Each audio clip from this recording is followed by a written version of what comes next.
Sandra here, and it has been a minute since I have been on my unRambling Me channel. But just gonna do things a little differently. Sometimes I just get thoughts and I'm not dressed. I be looking wicked and just yeah. Usually like 3 or 4 o'clock in the morning, and I don't want to throw on the video. I'm not there yet. But I decided to take those moments like today, where I am half dressed and I am in a relaxed mode, but I'm also in a mode of having something to say or something to share. So I told myself when I have these moments that I'm just going to push record and record. I could throw a picture over it or something or some video and really just get my thoughts out. But I was up this morning and I have been thinking about the baby daddy, baby mama relationships. And I thought as a woman how I really don't push my children's fathers. I had a baby when I was young from my high school sweetheart, I guess you can call him that.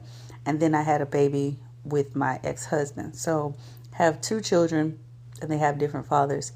But there's not really a strong expectation for them to interact with my children in a sense as if we were together.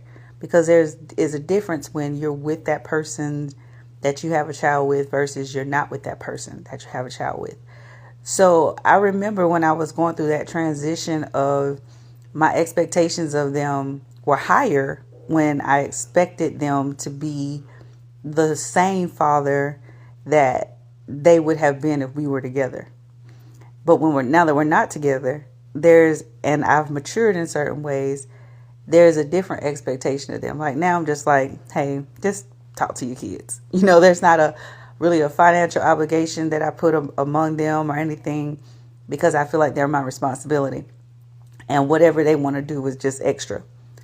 I do have an open child support case. However, that was because I needed something and it was government assistance, and I was kind of forced to do a child support case. So that is still kind of pending, and I always be back and forth about that. But since the other party chooses not to communicate about it, I just let it go and use those funds towards our daughter. So mixed emotions about child support, but back to the original subject. As a woman, what has helped me to understand the difference in fathering or absent parents is actually the story of Abraham, Sarah, and Hagar. And I know it's a biblical story, but I look at certain parts of that story where Sarah, it was her fault. Brought this man, a woman, then was like, hey girl, you're going to have a baby by my husband because I can't have no kids because you didn't want to wait on God. And then at the end of the story, pretty much, you get your husband to kick this woman and her son out because now you have yours. And I was like, okay, I feel Sarah on that to a certain degree, but that was something you brought on yourself. But feelings are feelings, and what you want is what you want. So Abraham being Abraham, like, yeah, that's my son too, though, Sarah. Like, you tripping. But at the end of the day, Abraham got confirmation from God, like, hey, I got your son. This wasn't in my plan anyway. This wasn't her plan. But I got him. Kick him out. I got him. So even though Abraham's son that got kicked out had a harder life, he was still protected by God. And sometimes this is how I look at things with my children. Even though their life is different from growing up with both parents, they're still protected. They're still covered. And I look at the outside woman, Hagar, it's still her responsibility to be a mother, even though the father's not present and is present in other people's or other children's lives and building a family with his wife and family. Sometimes that can be an interruption. But there's always some form of a responsibility.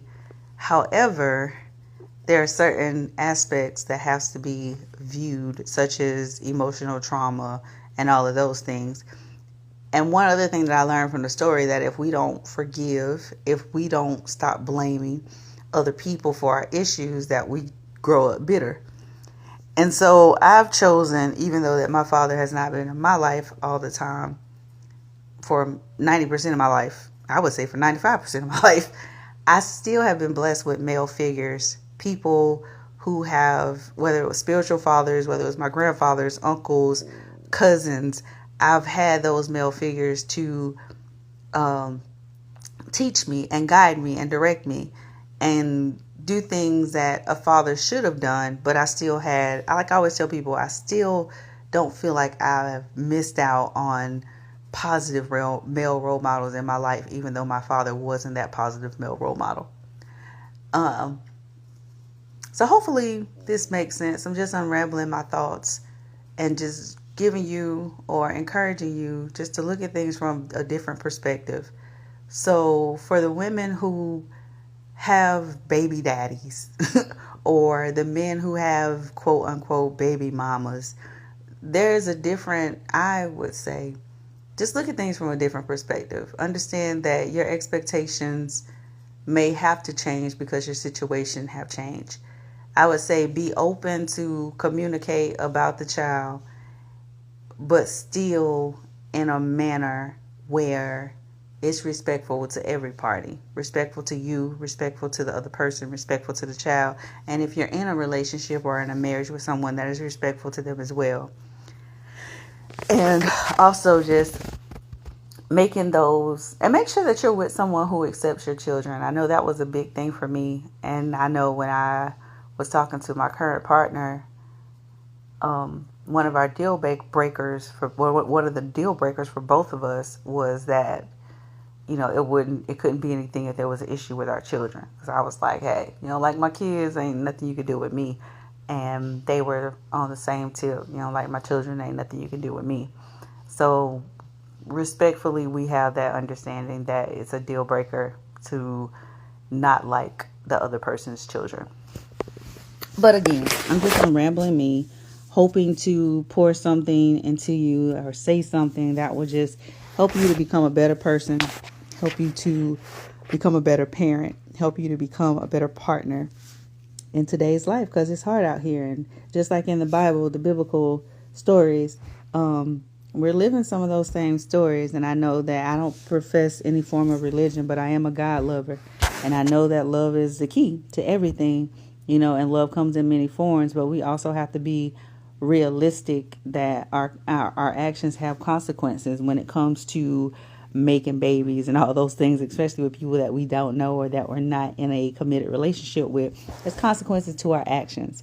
And even if the relationship ended and it's not your fault, there's still consequences to your actions. There's always something, but be able to push forward, be able to communicate with yourself. And even in some cases, there's been points in my life where I had to be like, listen, I can't communicate with you right now because I'm emotionally unstable. And so I need to get my life together and my emotions together and figure out how we need to maneuver this. So right now, I just can't. But in those times, I also had mediators. Like, I can't see you when you pick up our child, but you can pick her up from my mama's house. You can pick her up from my grandma's house. I can drop her off to your mama. You know, we can meet in certain areas so that certain things can't go down until I fully totally have you out of my system. So I've done those things as well. And I've done those things just because in good practice. Like if I was in a relationship, how would I maneuver after, you know, healing through certain cycles?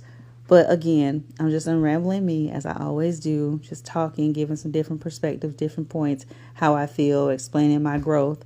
And I'm going to be doing this even more in the month of October and in the future, just continuously unraveling me. So as always, I'm Sandra. I love you, and I hope that I have said something in this ramble that helps you to become a better version of yourself. Love you.